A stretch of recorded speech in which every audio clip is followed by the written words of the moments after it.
가루쌀 더 건강하게 먹는 방법에 대해서 알아보도록 하겠습니다. 교수님들이 추천하시는 가루쌀 똑똑 섭취법, 먼저 강 교수님의 제안인데요. 자, 먹는 무엇을 바꿔야 한다. 먹는 뭘까요? 시간을 바꿔야 될까요? 아니면 순서를 바꾸세요. 예, 그렇습니다. 사실 우리 밥을 먹을 때 어떻게 먹죠? 밥 한 입 먹고 그다음에 반찬들 먹고 이렇게 하고 있잖아요. 근데 이거를 순서를 바꾸면은 똑같은 양과 열량과 식단을 먹어도 훨씬 더 건강하게 먹을 수 있다는 건데요. 화면 한번 보실까요? 예를 들어 빵을 먹고 그다음에 닭가슴살을 먹고 채소를 먹는 순서를 했을 때 외국의 한 당뇨병 환자 대상 연구에서 혈당과 식후 인슐린 상승이 상당히 높았던 반면에 똑같은 식단을 순서만 바꾼 거죠.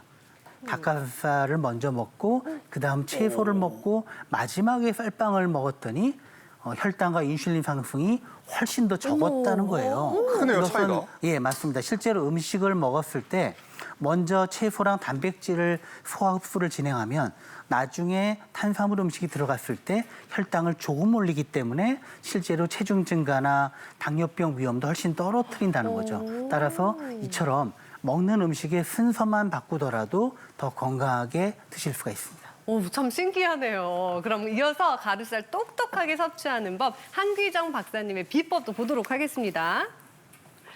어떤 식품과 함께 섭취하면 좋을까요? 이거 정답 바로 볼게요. 다른 식품과 함께 섭취하세요? 이거 좀 내용을 잘 모르겠는데 어떤 거예요? 네, 실은 가루쌀은 밀가루로 만들 수 있는 제품을 불편함 없이 만들 수 있게 그 가루쌀로 만들어 놓은 거잖아요. 그런데 밀가루로 만든 음식들이 빵이라든가 국수라든가 여러 가지들이 실은 단품으로 먹을 수 있는 것들이 많아요. 그러다 보니까 탄수화물을 더 많이 섭취할 수 있는 그런 특성이 있는데 아까 영양빵에서도 보시다시피 알 수 있지만 가루쌀에다가 견과류, 호박, 있는 재료들을 다 복합적으로 많이 넣었거든요. 그렇게 함으로써 가루쌀의 부족한 영양을 상쇄시킬 수도 있고 맛도 상승시킬 수 있는 그런 장점이 있고요. 또 국수를 만들어 먹는다고 할 때 우리가 면을 많이 할 게 아니라 가루쌀 면을 만들어서 거기에 채소라든가 고기, 그다음에 다양한 고명들을 훨씬 더 많이 넣어서 국수를 만들어서 먹는다면 단품 한 그릇을 먹더라도 우리가 필요로 한 모든 영양소를 골고루 섭취할 수 있는 그런 장점이 있습니다. 그래서 가루쌀로 모든 여러 가지 음식을 만들어 먹을 때 다른 식재료를 듬뿍듬뿍 사용해서 드시면 걱정 없이 충분한 영양을 공급받을 수가 있겠습니다. 그렇군요. 가루쌀로 만드는 요리가 워낙 무궁무진하다 보니까 전 이번에도 깜짝 놀랄 준비하고 여기 왔습니다. 뭔가요, 선생님? 좀 전에 우리 빵 먹었잖아요. 빵 먹었죠? 요번에 우리 뭐 먹을까요? 떡 먹을까요? 진짜요? 빵떡. 네. 떡 주세요. 떡. 이번에는요. 우리 강원도나 제주도에서 많이 먹는 떡이 하나 있어요. 메밀을 이용한 빙떡이라는 건데요. 빙떡. 알고 네, 있어요. 제가 가루쌀을 이용해서 네. 빙떡 한번 만들어 볼까 합니다. 빙떡. 네. 이름이 굉장히 재밌네요. 네. 빙떡. 빙떡이 너무 좋은 게요. 우리 네. 추석에 모든 나물이나 아니면 잡채 이런 나머지 것들 이렇게 싸서 드시면 이런 것들. 정말 맛있을 것 같아요. 네. 저 돼지고기 살살 밑간해서요. 간장, 생강즙, 설탕, 후추, 약간의 소금 넣고요. 이렇게 조물조물 묻혀서 볶았고요. 네. 그다음에 호박은요. 이렇게 노릇노릇하게 소금에 절여서 볶아놨어요. 그리고 김치 먹다 남은 거 요즘 묵은 김치 많잖아요. 많죠, 많죠. 설탕이랑 참기름이랑 후춧가루 넣고요. 쪼물쪼물해서요.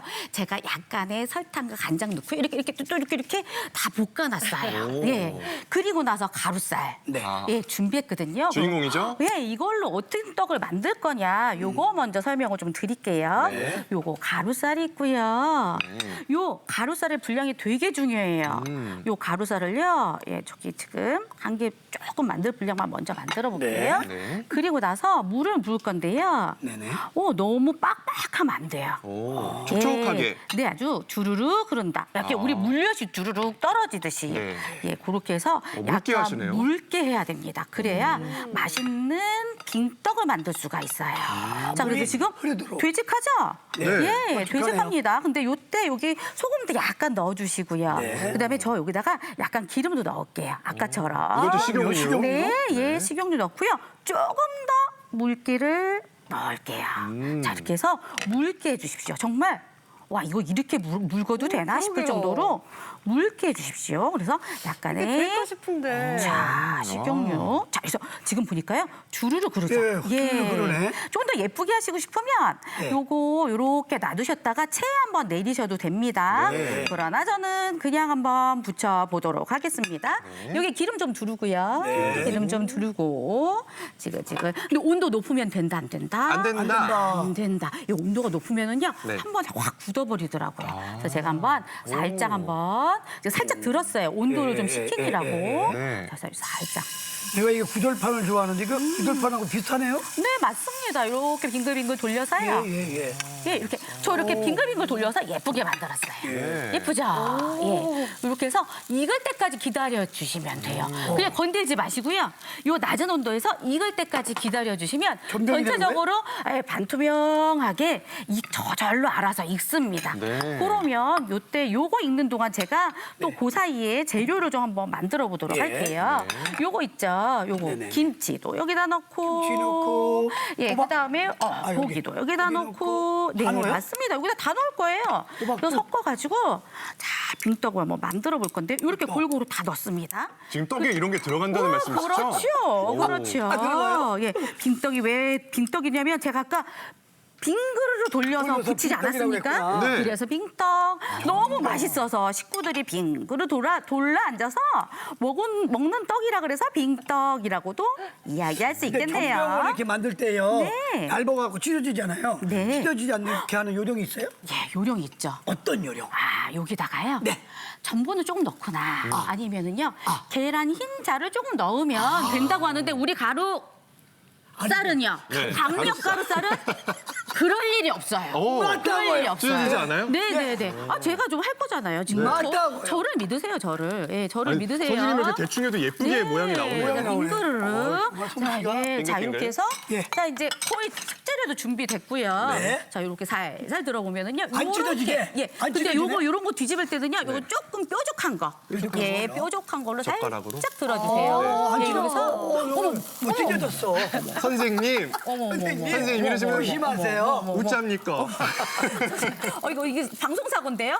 예, 제가 다시 한번 붙여지는 네네. 동안 네네. 예, 예쁘게 한번 말아보도록 하겠습니다. 예, 저는 이게 너무 그러니까 이게 너무 뾰족한 거 아니에요? 예, 너무 바짝 나와요. 원래 이게 또 요리의 묘미잖아요. 네, 맞습니다. 예, 이렇게 해서 하는 동안 그러면 요거 빙떡 어떻게 만드는지 한번 보도록 할까요?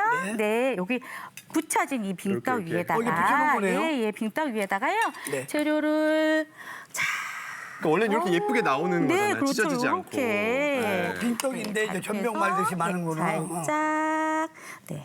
제가요, 요거 네. 묻히는 동안 조금 시간이 많이 갔나 봐요. 자, 이렇게 해서 제가 다시 한번 여기 뒤집어 다시 볼까요? 한번? 오, 좋습니다. 조심하세요. 아까보다 예쁘게. 아까보다 딱딱이. 좀 더 익은 다음에 더 돌려야 그렇죠. 되구나. 예, 그렇죠. 됐어요. 아, 정말 사실은 실패는 성공의 어머니다. 예, 아버지가 그래서. 아니고 어머니. 아유, 오늘 그냥 여러 가지 합니다, 제가. 자, 이렇게 해서 네. 돌돌돌 너무 많이 묻지 마세요. 살살 전병식으로 만든다 이거지? 만들어서요. 만들어서 예. 찢어지지 않게. 네, 맞습니다. 이렇게 해서 하나씩 넣어드릴까 봐요. 네네네. 예, 먹고 싶어요. 맛있게 드실 수 있도록. 너무 네, 배고- 이렇게 해서 네. 예쁘게 먹을게요. 네, 하나 드릴게요. 얼마나? 자, 다시 한번 돌돌돌 말아서 어렵진 않고요. 그런데 맛있어요. 아니, 어렵진 않은데 그런데 맛있어요. 아니 진짜 정말 말이 안 나오네. 기가 막히네. 이게 무슨 맛이야? 너무 맛있죠? 이루 말할 수 없이 맛있네. 실패는 성공의 어머니라고 와. 저도 2번 연속 시도하면 될 것 같네요. 네, 어우, 진짜 맛있다. 이렇게 우리가 가루쌀을 잘 먹어야 되는 이유에 대해서 좀 알아보고 있는데요. 이번엔 한기전 박사님이 가루쌀을 추천하는 이유에 대해서 좀 들어보고자 합니다. 선생님, 왜 좋을까요? 네, 가루쌀 한국인의 힘은 밥심이라는 말인데 요즘에 이 말을 하기가 조금 애석한데 왜냐하면 20년 전에 비해서 지금 밥쌀로 먹는 쌀 소비량이 40%가량 줄었습니다. 그 40%준 자리를 밀가루가 여러 가지 빵이라든가 국수로 여러분들의 식사를 대체하고 있기 때문이죠. 네. 그런데 중요한 것은 쌀은 우리나라 쌀은 남아도는데 밀가루는 99%를 수입해 온다는 겁니다.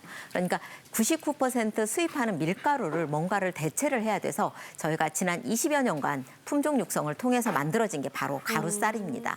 그래서 일반 밥쌀용이 따로 있고요. 가공용 가공용 쌀이 있는데 가공용 쌀에서는 연질미를 하더라도 물에다 반드시 불려서 쌀을 빻은 다음에 다시 건조시키는 과정이 필요합니다. 그렇기 때문에 가공비가 굉장히 많이 들어요. 그런데 가루쌀은 물에 불리지 않고도 생 가루쌀을 그냥 빻아도 아주 가루로 잘 만들어지는 그런 특성이 있는 것입니다. 그래서 지난 우리나라에서 이렇게 재배하는 가루쌀 농가에서도 이거를 재배할 때 재배 기간이 기존 쌀은 약 150일 정도 그 재배 기간이 필요한데 이 가루쌀은요. 어느 정도 시간이 필요하면 115일에서 130일 정도. 그러니까 기존의 밥쌀용 그 쌀 재배 면적보다 재배 시간보다도 10 내지 20% 재배 기간을 단축할 수 있어서 이모작으로 충분히 재배가 가능하다는 그런 장점이 있습니다. 그래서 가루쌀은 저렇게 재배를 보면은 모든 쌀의 이렇게 재배 공정은 일반 쌀하고 똑같고요. 품종 자체가 가루쌀로 만들어졌기 때문에 수확 시기가 훨씬 더 빠른 특성이 있습니다. 그래서 113일 정도, 115일에서 120일 정도로 굉장히 짧은 기간에 생산을 할 수가 있겠고요. 기존 쌀이 2시간 정도 이상 물에 불려서 다시 세척해서 분쇄를 한 다음에 다시 건조해서 쌀가루로 만들어졌다면 이 가루쌀은 물에 불리지 않게도 그냥 분쇄가 가능해서 오폐수가 발생하지 않아서 굉장히 환경 친화적이라고도 할 수가 있겠습니다.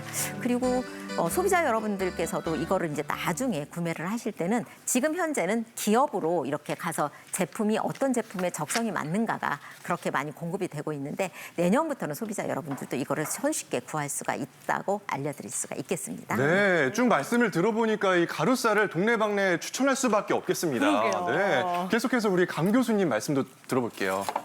네, 사실 제가 추천을 하는 이유는 이 밀가루랑 가루쌀의 차이가 밀가루는 사실 외국에서 거의 대부분 수입을 하죠. 그러니까 배를 통해서 몇 달이 걸릴 수도 있고 그 과정에서 어떤 보존제나 방부제를 사용하는 경우도 있습니다. 반면에 이 가루쌀은 로컬 푸드죠.